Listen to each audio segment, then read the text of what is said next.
વ્યસનમાંથી મુક્ત થવા માટે શું કરવું જોઈએ?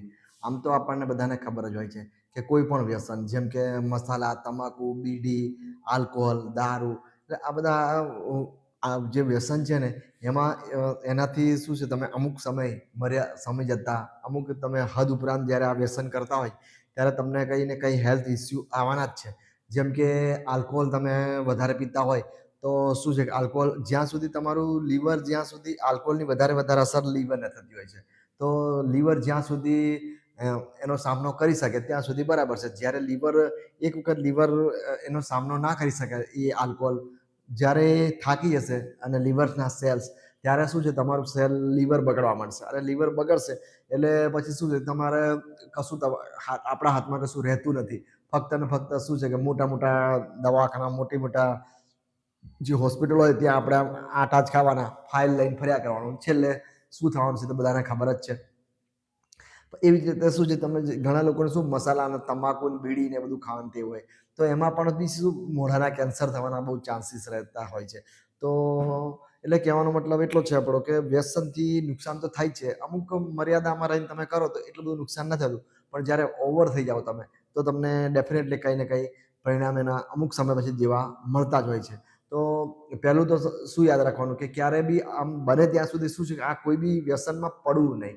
કેમ કે એક વખત પડ્યા પછી એનાથી બહાર નીકળવા માટે ઘણી મહેનત કરવી પડે. ઘણું અઘરું વસ્તુ છે. એટલે જો જ્યાં સુધી ખબર હોય ત્યાં સુધી તો શું છે કે આ વ્યસનમાં પડવું જ નહીં. હવે એક વખત તમે જો વ્યસનમાં પડી ગયા હોય ધારો કે કોઈ બી વ્યસન તમાકુ, મસાલા, બીડી, તમાકુ હવે એનાથી જો છૂટવું હોય તો પહેલાં તો તમારે શું કરવું પડે કે તમને એ બી ખબર હોવી જોઈએ કે આ જે બી વ્યસન હોય આપણે એકદમ ના છોડી શકીએ. કોઈ બી વસ્તુ જે બી વ્યસન હોય કેમ કે એમાં શું થાય જ્યારે તમે એ વ્યસન છોડો છો કોઈ બી વ્યસન ત્યારે શું છે કે એ શરીરને એ પ્રમાણે ટેવ પડી ગયેલી હોય.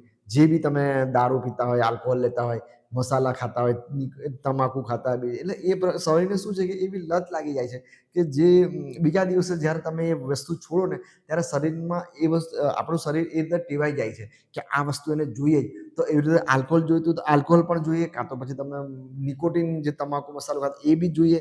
તો આ રીતે આપણું શરીર એ ટેવાઈ જતું હોય છે અને જ્યારે બીજા દિવસે જ્યારે આપણને ના મળે ત્યારે આપણા શરીરમાં શું છે કંઈ ને કંઈ લક્ષણો આવે. વિડ્રોવલ સિમ્પટમ્સ આપણે કહીએ એટલે કે જે વ્યસન આપણે છોડીએ ને એના લક્ષણો આવતા હોય છે. હવે એ લક્ષણોમાં હાથ ખેંચાય, માથું દુખે, ચક્કર આવે, ઉબકા ઉલટી જેવું લાગે એટલે તમને શું બેચેની જેવું લાગ્યા કરે. એટલે આપણે શું છે કે હેરાનગતિ આપણને ઉલટી વધારે થતી હોય એવું લાગે તમને. તો પછી તમે શું કરો કે ડાયરેક્ટ તો કોઈ વ્યસન છોડાય નહીં. તો એના માટે શું એક ડૉક્ટરનો સંપર્ક કરવો પડે. કોઈ બી ડૉક્ટર તમે કરી શકો છો.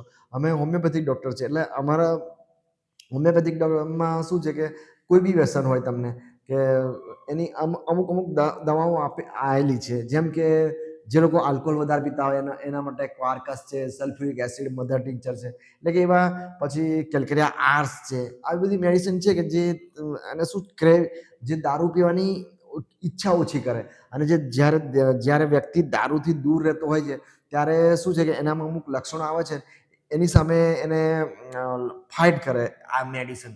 એટલે શું છે કે એ અમુક સમય પછી એ વ્યક્તિ શું છે કે આ વ્યસનથી દૂર થઈ શકે છે. બાકી તો એવી જ રીતે જે લોકો મસાલા, તંબાકુ, બીડી પીતા હોય તો એના પણ અમુક મેડિસિન આવેલી હોય છે.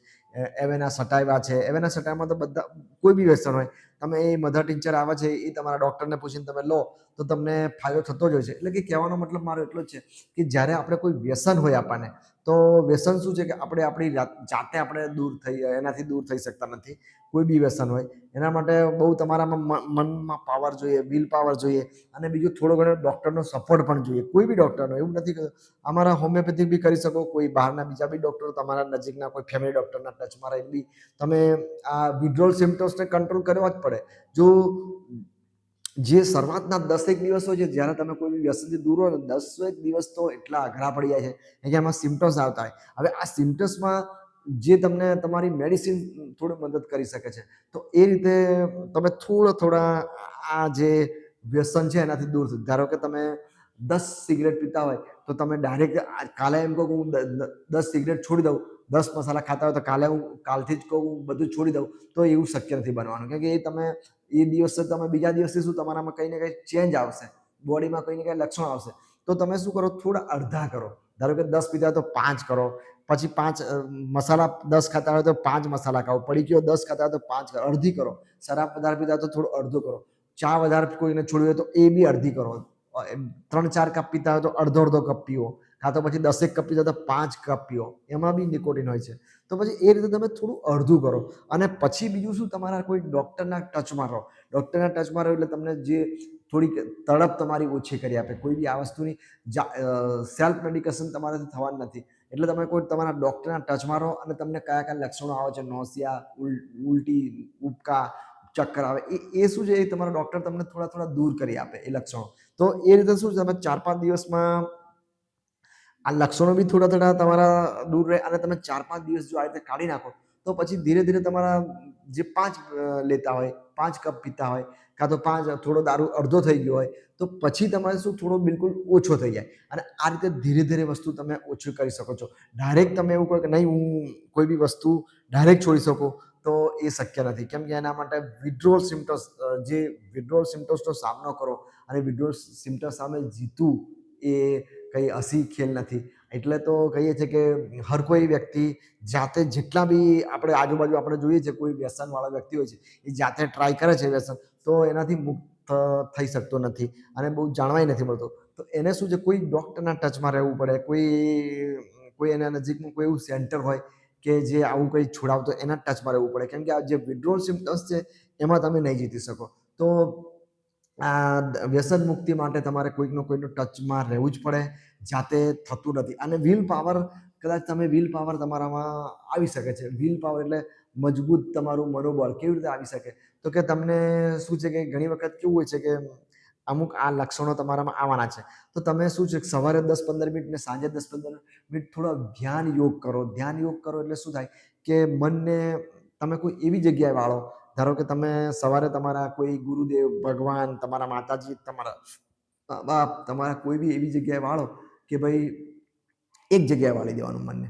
એટલે કે શું, મન શાંત થઈ જાય. મનમાં ડિપ્રેશન, હતાશા, નિરાશા એ બધું દૂર થઈ જાય. તમે મનમાં હું તો કહું કે ભગવાનનો જે ફોટો હોય એની સામે બેસી જવાનું અને એ ભગવાનને જોયા કરવાનું અને ભગવાનને બસ ધ્યાન ધરો તમે. પછી કદાચ કોઈ આરતી બી કરી શકે છે. તો આ રીતે સવારે સાંજ તમે 10-15 મિનિટ જો એમાં શું હોય છે કે ઘણી વખત તો શું છે, તમારા બધા મનના વિચારો બંધ કરી દેવા પડે. તમારા ધંધો શું કરો છો એ છોડી દેવું પડે. તમે તમારા માતા પિતા અને તમારા બાળકોને બધું દુનિયા છોડી દેવી પડે અને એક જગ્યાએ મન વાળો. કેમ કે મન જો ભટકશે, મનમાં હજારો વિચારો આવશે, તો તમે આમાંથી જીતી નહીં શકો. એટલે મનને પહેલા તો તમે શું કરો, સવારે ઉઠીને 10-15 મિનિટ કોઈ એક જગ્યાએ પૂજા કરો, ભક્તિ કરો. કોઈ એક જગ્યાએ, ઘણી વખત સાંજે પણ એવું કરવું પડે. સાંજે પણ તમારે એક બીજું બી ધ્યાન છે.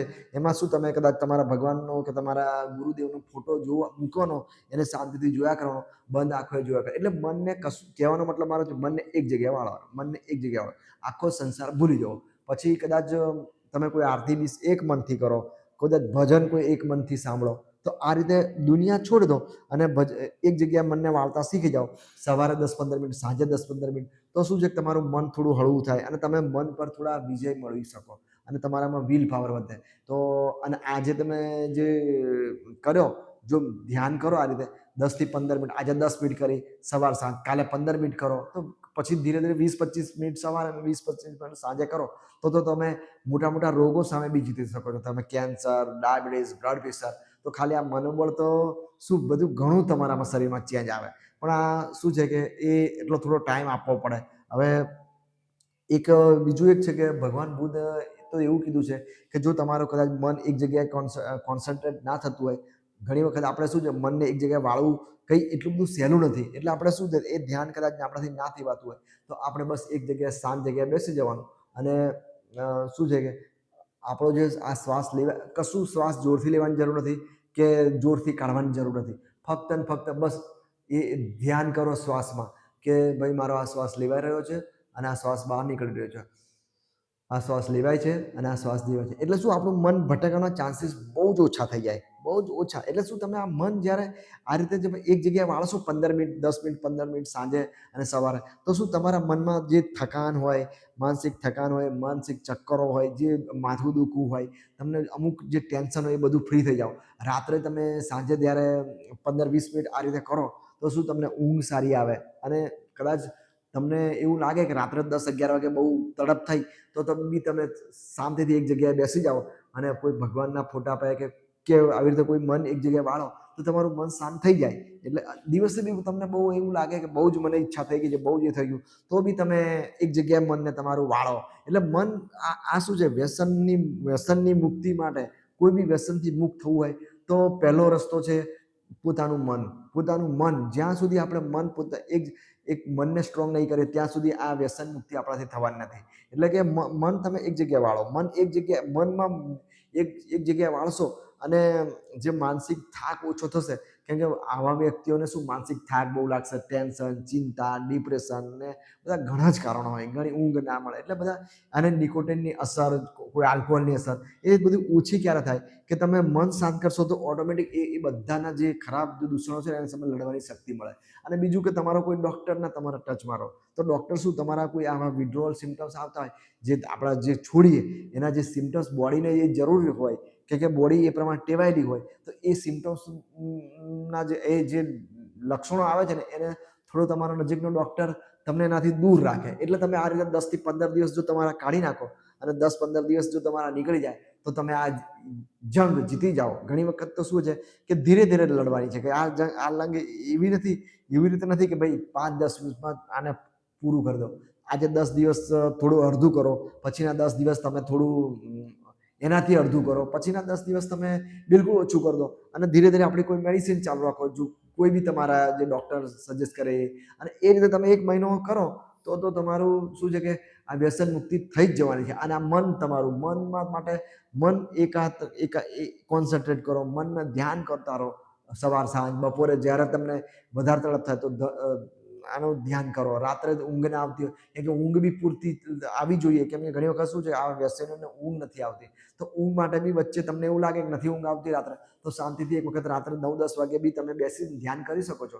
તો ધ્યાનને જે લોકોને વ્યસન મુક્ત થવું છે એના માટે 2 જ વસ્તુ છે. શું? એક તો પહેલું મનોબળ, ધ્યાન અને કોઈક તમારો નજીકનો ડૉક્ટર. તો જ તમે આ વ્યસન સામે જીતી શકશો.